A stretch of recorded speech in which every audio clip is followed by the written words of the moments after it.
Have you ever left something important until the last minute? Even though you are a responsible person in everything. A university application, a job interview, or a presentation that could change your career. Well, it comes down to three core things. Most important reasons why we procrastinate is the ego protection. When you put off starting an important application or a presentation, you are protecting yourself from the possibility of giving your best and still failing.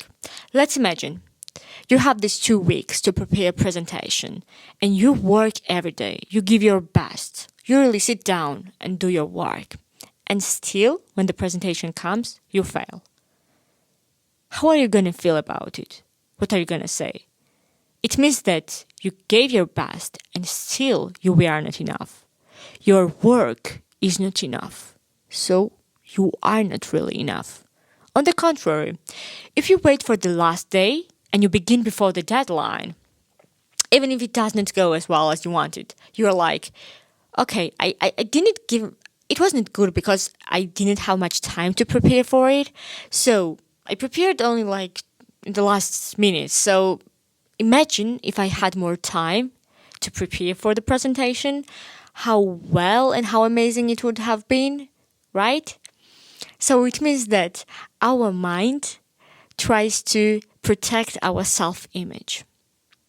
We would rather believe that we have this unlimited potential, but just we're lazy and we begin everything in the last minute rather than start something in advance and still fail. Second thing, optimistic time bias. We underestimate how long things will take time and overestimate how much we can do in a given period of time. Neuroscientists have found that when we think about something which is happening in the future, your brain processes it the same way as it would process something happening to a stranger. That's why when we know that something is really, really important to us, we prefer short-term comfort over the long-term goals. Once I understood that this is how the brain works, I use that knowledge to experiment many things.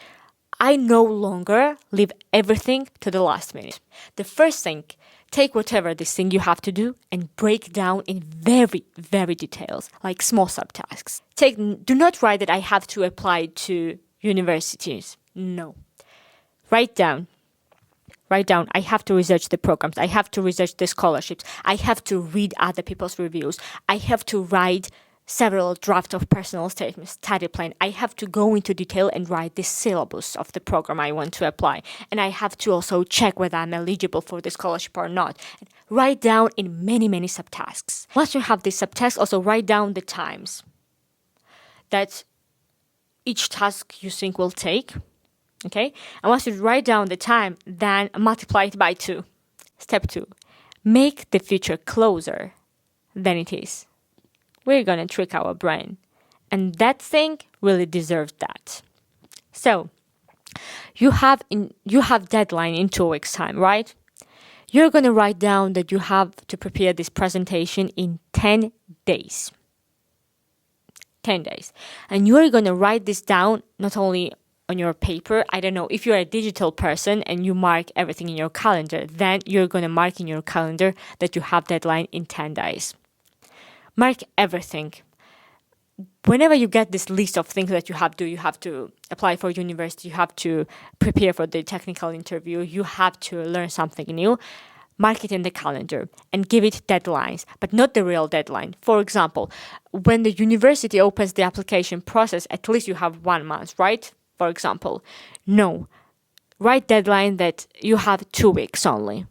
Once I started living with my own deadlines, I never ever leave something for the last time.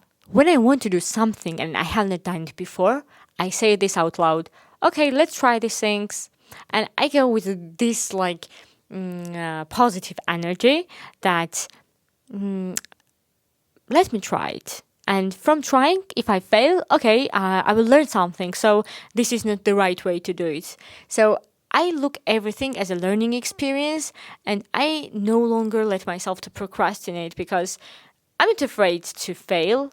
I'm not afraid to do something wrong, it's okay. Thanks for listening, and see you in the next episode.